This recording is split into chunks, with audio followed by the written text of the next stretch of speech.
কোচবিহার পঞ্চানন বর্মা বিশ্ববিদ্যালয়ের নিজস্ব YouTube channel. আধুনিকতার ছোঁয়ায় হারিয়ে যেতে বসেছে বাঁশের তৈরি কুটির শিল্প।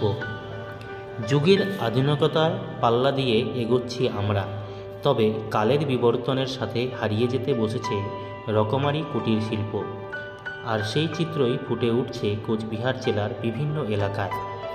একটা সময় বাঁশের তৈরি মোড়ার চাহিদা ছিল ব্যাপক, তবে কালের বিবর্তনের সাথে সাথে আধুনিকতার ছোঁয়ায় হারিয়ে যাচ্ছে তার কারণ বর্তমান সময়ে মানুষ আধুনিকতার সাথে তাল মিলিয়ে চলার চেষ্টা করছে, যার ফলে কুটির শিল্পের সাথে যুক্ত শিল্পীরা নিজেদের রুজি বদলে ফেলেছে। তুফানগঞ্জ 1 নম্বর নাককাটি গাছ গ্রাম পঞ্চায়েতের চামটা কুটির পাড়ার 2টি পরিবার রয়েছে। এই 2 পরিবার বাঁশের তৈরি মোড়ার তৈরির সাথে যুক্ত। প্রায় 20 বছর ধরে তারা এই পেশার সাথে যুক্ত রয়েছেন, তবে আগের মতো চাহিদা না থাকায় ব্যস্ততা কমেছে তাদের দাবি, আধুনিক যুগের ছোঁয়ায় অত্যাধুনিক প্লাস্টিকের তৈরি চেয়ার, টুল, রকমারি জিনিস বাজারে এসেছে। এখন আর বাঁশের তৈরি মোড়া আগের মতো আর ব্যবহার করে না সাধারণ মানুষ। তাই শুধুমাত্র এই পেশার সাথে যুক্ত থেকে সংসার চালানো খুবই কঠিন, তাই অন্য কাজও করতে হয় তাদের। পুরুষের পাশাপাশি মহিলারাও এই কাজে হাত লাগিয়ে থাকেন। এ বিষয়ে এক শিল্পী জানান, এটা বর্তমানে এখন চাহিদা কম আছে, তবে আজ থেকে 30 বছর আগে যে আমি এটা করেছি তখন আমার এটা সেই চাহিদা ছিল। এটা হলো বাঁশের মুড়া, এটা বাঁশ দিয়ে বানাই আর প্লাস্টিক দিয়ে বানাই, তার মধ্যে নানান ধরনের টায়ারও থাকে ইত্যাদি দিয়ে আমি এটা বানাই। তবে এখন বর্তমান এই চেয়ার টুল এগুলো নামে চাহিদা অনেকটা কমে গেছে। তবে সরকার যদি আমাদের দিকে একটু তাকায় এই কাজের দিকে, এই শিল্প কাজের দিকে, তাইলে এটা আমি আরও এর থেকে আরও ভালো করে বানাইতে পারি। গ্রাম বাংলায় সেই চাহিদা ছিল, নিয়ে গেলেই একদিকে নিয়ে বাড়িলে, এক পাড়ায় নিয়ে বাড়িলে বিক্রি হয়ে যেত, এসে করতাম। এখন মোটামুটি 2-10টা নিয়ে যাই, সারাদিন ঘুরতে হয়, সারাদিন ঘুরে ঘুরে তবু বিক্রি করতে পারি না। দেখা গেলো 10টা নিয়ে গেলাম, 3টা বেশি আসলাম, 4টে বেশি আসলাম। এরকম মানে এখন এই যে প্লাস্টিকের টুল বেরিয়ে গেছে, প্লাস্টিকের চেয়ার বেরিয়ে গেছে, এগুলোর জন্য চাহিদা খুব কম। এখন আমরা স্বামী একা কাজ করে, সংসারের অভাব, কাজ করা লাগবো, সেজন্য করি। এখন মনে করেন আগে যেরকম বিক্রি হইতো এখন তো ওরকম বিক্রিও হয় না।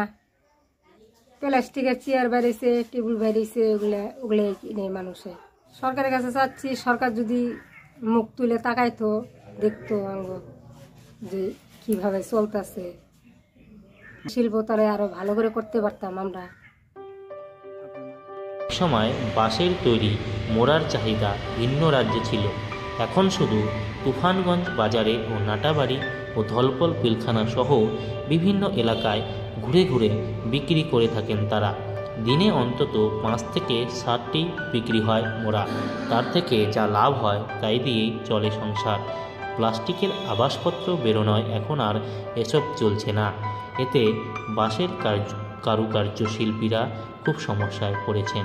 আগামী ভবিষ্যৎ কী হবে এই শিল্পীদের, সেটাই এখন প্রশ্ন হয়ে দাঁড়িয়েছে আধুনিকতার ছোঁয়ায়।